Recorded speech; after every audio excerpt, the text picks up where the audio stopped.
3, 2, 1, and a sync pop. About the fact that I was looking older than I am. Looks will fade, celebrity will fade.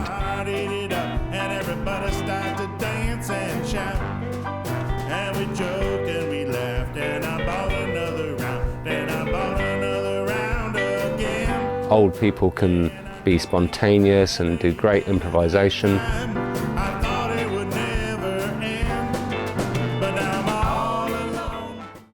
And ageism is the last acceptable prejudice in America. Not only do we suffer from racism and sexism and things like that, but we also suffer from ageism. James Bond got more and more geriatric, and his girlfriends got younger and younger, you know.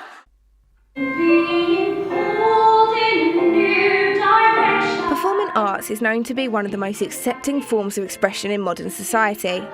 With films and TV shows like Glee, Pitch Perfect and High School Musical promoting the showbiz industry to be obtainable for people of all ages, ethnicities, shapes and sizes. When you think of celebrities and famous actors and actresses, most people think of young, glamorous and beautiful beings. So what about everyone else that wants to break into the performance industry? Is age and appearance really a big factor? Nino Briffa is a 42-year-old ex-actor who with age decided to focus more on the behind-the-scenes jobs rather than be in the spotlight.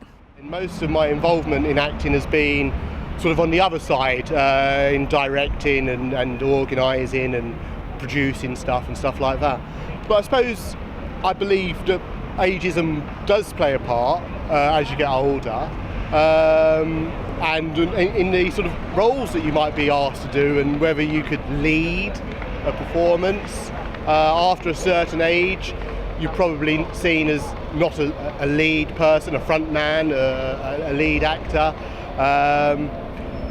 So yeah, I think like most things in the world, age always plays a part.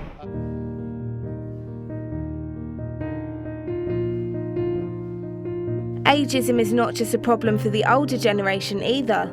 Younger people have also reportedly experienced ageism, with many feeling like they're not taken seriously or that they are too inexperienced to be in the industry. I mean, I'm a young actress, so I haven't hit the problem of not being able to get work because I've become an older woman or anything like that, but I know that it is much harder to get work as you become older as a female. In terms of like being young, getting into drama school is really hard when you're like 18 because they don't want you fresh out of school, they want you to go off and live a little. So I waited a few years, but then you hit like 21 and then you're still wanting to do that, but it's hard to break into the industry. I think there's a lot of parts for men as they get older. I mean, like even in Shakespeare, like Hamlet, Macbeth, everything, it's like older men. And there's a lot of parts for young men as well, but I think the parts are stronger for females when you're younger. That's when you're like got loads of parts to choose from, and then for men I think it's when they're a bit older, from like their 30s onwards.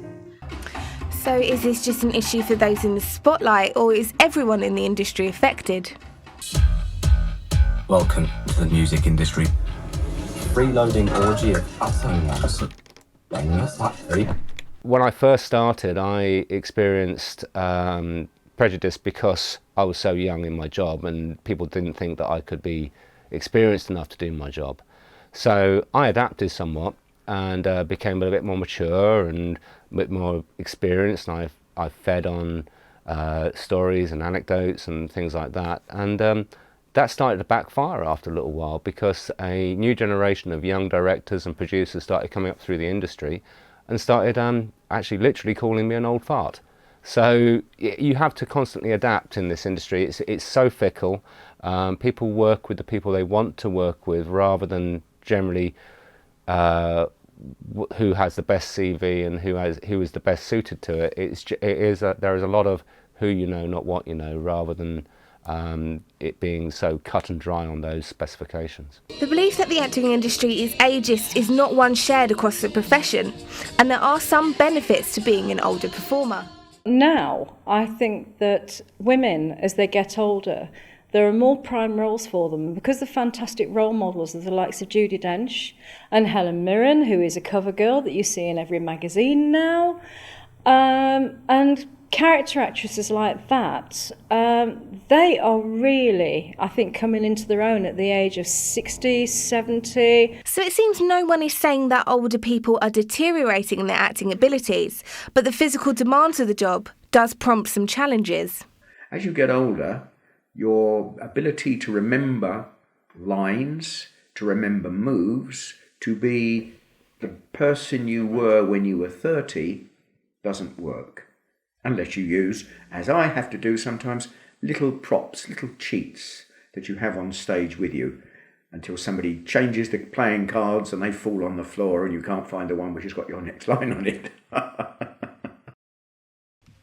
There are over 2.8 million jobs in the creative industry. In a recent survey commissioned by Channel 4, it was revealed that within television, men outweigh women 2-1. Only 23% of women featured on television are aged 50 or older, whereas 75% of actors over the age of 50 are male. It was also discovered that men reach their TV prime in their 40s, whereas women reach their prime in their 30s. So as a society obsessed with youth, it's no wonder performers can go to extraordinary and almost comical lengths to hold on to their prime. In my early sort of 30s, I suppose, I started losing my hair when I was about 25, 26, and I was doing a production at the time, which was a year-long production, and during that year it seemed to get less and less. And I did have a big hang-up about the fact that I was looking older than I am, and I thought it was going to stop me getting work. And I kept using this stuff in my hair to make it look like I had more hair than I do. Purely to make myself look a bit younger so that I would still continue playing this part. And I did it again a year later, the same thing, and I carried on with this stuff in my hair. And then one day I was on holiday and I decided, right, I'm just going to shave my head and come clean and just admit that I'm bald. And I actually ended up getting tons more work than I did before when I had more, or looked as if I had more hair.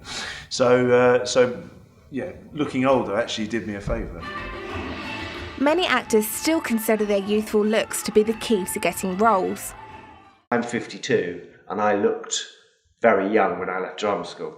So I was 21, and what got me more work was that I could play 16, 17-year-olds on TV and film, which was very wanted because I could work full hours rather than a 15, 16-year-old couldn't work those hours that adult was. In fact, in Summer Wine, I played somebody who was just 18 and I was about 24.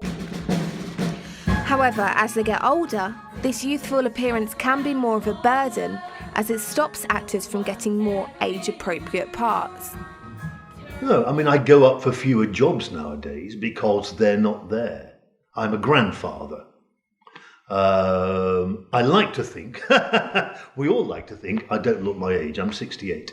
The mirror tells me in the morning that I do look like my father at that age, you know, when you bleary-eyed look in the mirror and go, oh, Dad, what are you doing there? But, you know, but when I walk into a room, if my agent sends me up for the part of a grandfather, I walk into a room of men who I think look a lot older than I do. And it's the casting director's perception of what an audience will think a grandfather looks like. As the showbiz world becomes an increasingly more difficult profession, reminiscing about old performances gives some actors comfort. I still do dream or think, wouldn't it be great to get on a stage and have that thrill and that energy that you get when you're performing. So I would love to be on a big stage like that and feel that the nerves before you go on stage, and knowing there's row upon row of people that are going to be out there when you step outside the curtain and stuff like that. So yeah, I still dream about it, and it would be great to experience that once again. So like Nino, will older performers continue to dream, or will a prejudice-free future await? I guess in this case, only time will tell. I never felt this way before, at most just once or twice. You're a wonderful person, you got right under my skin.